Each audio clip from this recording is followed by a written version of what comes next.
चोर बयारी दुनिया भर की बढ़ गई है। किराए के नाम पे हमें सिर्फ सीएनजी पेट्रोल का पैसा मिलता है और उसके अलावा कुछ नहीं मिलता।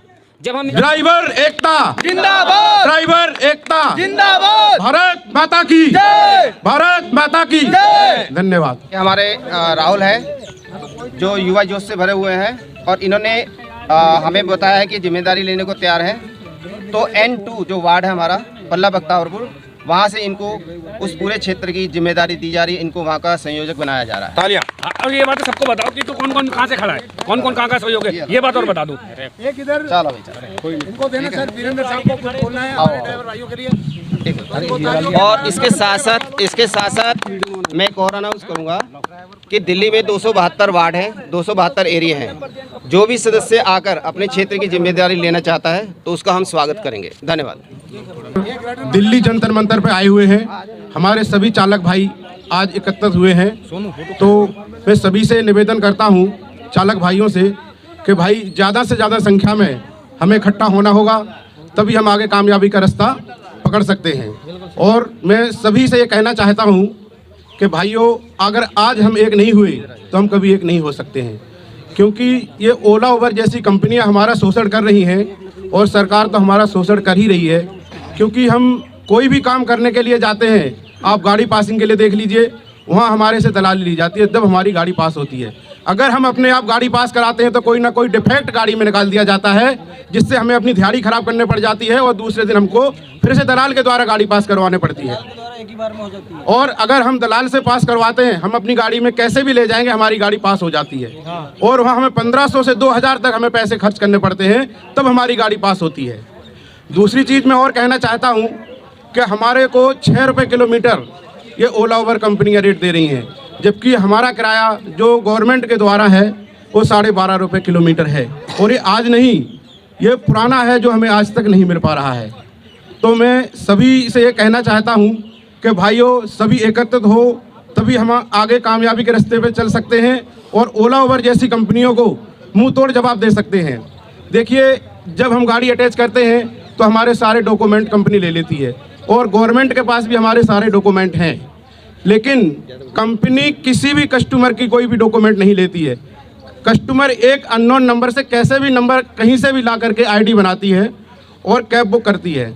और कैब बुक करने के बाद हमारे ड्राइवर भाई चले जाते हैं, उनको ये पता नहीं होता है कि हमें कस्टमर को लेके जाना कहाँ है। तो हम ड्राइवर भाई वहाँ जाता है, कस्टमर को बिठा करके ले जाता है और ड्राइवर का मर्डर कर दिया जाता है। जब उसकी हम FIR करते हैं, कंपनी से पूछते हैं, तो कंपनी कहती है ड्राइवर हमारे पास काम ही नहीं करता था। ड्राइवर का पूरा डाटा उड़ा दिया जाता है कंपनी के अंदर से, कोई सबूत नहीं मिलता है कि ड्राइवर ये कंपनी में काम करता था। और इसीलिए हमारे कई ड्राइवर भाई शहीद हो चुके हैं। तो हम ये चाहते हैं कि इससे ज़्यादा और जुर्म हमारे ऊपर ना हो। और सरकार आंखों पर पट्टी बांध के बैठी हुई है। क्या सरकार को इस चीज़ का पता नहीं है कि हमारे ड्राइवर भाइयों को 6 रुपये किलोमीटर दिया जा रहा है? सरकार इस चीज़ पे ऑब्जेक्शन क्यों नहीं लेती है? विदाउट लाइसेंस, बगैर लाइसेंस की कंपनियां ओला उबर जैसी कंपनियां धड़ल्ले से अपना बिजनेस कर रही हैं, लेकिन सरकार फिर भी चुप बैठी हुई है। क्यों? क्योंकि सरकार को मोटी रकम कंपनियों की तरफ से जा रही है। इसलिए सभी दोस्तों, मेरे भाइयों, सबसे मैं रिक्वेस्ट करना चाहता हूं कि जितनी ज़्यादा संख्या में हो सके सारे भाई इकट्ठे हो, सरकार को और कंपनियों को मुंह तोड़ हमें जवाब देना होगा। अगर हमने आज जवाब नहीं दिया तो हम कभी जवाब नहीं दे सकते हैं। ड्राइवर एकता जिंदाबाद, ड्राइवर एकता जिंदाबाद, भारत माता की जय, भारत माता की जय। धन्यवाद। हम शपथ लेते हैं कि आज से हम सभी ड्राइवर को और सभी सारथी भाइयों को हम जागरूक करेंगे और जागरूक करते रहेंगे, चाहे हमारे प्राण क्यों ना निकल जाए, हमारे प्राण की आत्मा भी जागरूक करती रहेगी। एक सारथी भाई को कि भाई सुधर जाओ, हमारा टाइम आ चुका है, वरना हमारी जनरेशन ऐसे ही कलंकित होती रहेगी। तो हमें अपनी प्रजाति को कलंकित नहीं होने देना है। अरे हम कलंकित है तो हम कलंकित हैं तो कोई बात नहीं, पर हमें अपनी जनरेशन को कलंकित नहीं होने देना है। और सभी भाइयों से यही कहूँगा कि भाई ड्राइवर एकता को हमेशा सक्षम रखे, कायम रखे और उसको ज़्यादा से ज़्यादा बढ़ावा दे, ताकि हम इस संघर्ष को जीत सके। जय हिंद, जय भारत, भारत माता की ड्राइवर एकता, ड्राइवर एकता। सारे आएँ और यहाँ पर बढ़ चढ़कर अपना योगदान दें और मंच आपको मिला हुआ है, एक आदमी ने जिम्मेवारी लिया तो हमारा भी फर्ज बन जाता है, क्योंकि हमारी ही मांगे वो रखने जा रहे हैं सरकार के आगे, तो हमारा भी कुछ फर्ज बन जाता है, जिससे कि बिल्कुल जी बिल्कुल। वीरेंद्र जी ने जैसा कहा, जो शब्द मेरे थे वही वीरेंद्र जी के हैं। एक एक चीज उन्होंने सत्य कही कि आज मर्डर हो जाते हैं ड्राइवर के, लेकिन उसके पीछे कोई भी चोर मतलब जो कत्ल करने वाले हैं वो पकड़े नहीं जाते, और ना ही कोई कस्टमर, हमारी जो केवाईसी होती है सबकी होती है, लेकिन कस्टमर की केवाईसी कोई नहीं की जाती।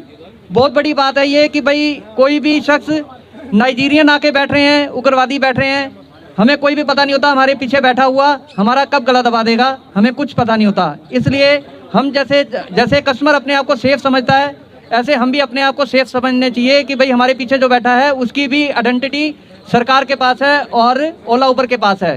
तो मैं चाहूँगा कि सरकार की इसमें इंटरफेयरिंग होनी चाहिए, जिससे कि हमें एक आश्वासन मिल सके कि हम भी सेफ तरीके से गाड़ी चला रहे हैं, हमारा परिवार जो है शांति से सो सके। तो ये मंच मिला है, मैं तो यही कहूँगा कि सारे आएँ, कल सारे ये बढ़ चढ़ कर योगदान दें और अपनी मांगे सरकार तक रख सकें। धन्यवाद। सभी भाइयों को नमस्कार। दिल्ली एनसीआर में जितने भाई आज धरना प्रदर्शन में नहीं आ पाए हैं वो कल ज़रूर आएँ। और आप लोग ये सोचते हैं कि कोई कंपनी या कोई सरकार आपको आके आपका किराया, आपका हक दे देगी, तो वो कभी नहीं देने वाली। मैंने भी एक गलती की थी, जब केजरीवाल सरकार बनने वाली थी मैंने भी वोट दिया था और अपने मन में सोचा था कि एक ऐसा व्यक्ति जो अपनी इतनी मोटी सरकारी नौकरी छोड़ करके हमारे बीच में आ रहा है, तो शायद वो गरीब जनता का भला करने के लिए आ रहा है। आंख बंद करके हमने अपने साथ 10-10 भाइयों को साथ में ले जा करके वहाँ पर वोट दिलाया, और वोट दिलाने के बाद में उन्हें सीएम बनाया, जिसके लिए बहुत बड़े बड़े इन्होंने वादे किए थे। हम गरीबों के लिए, चालकों के लिए हम ये करेंगे वो करेंगे।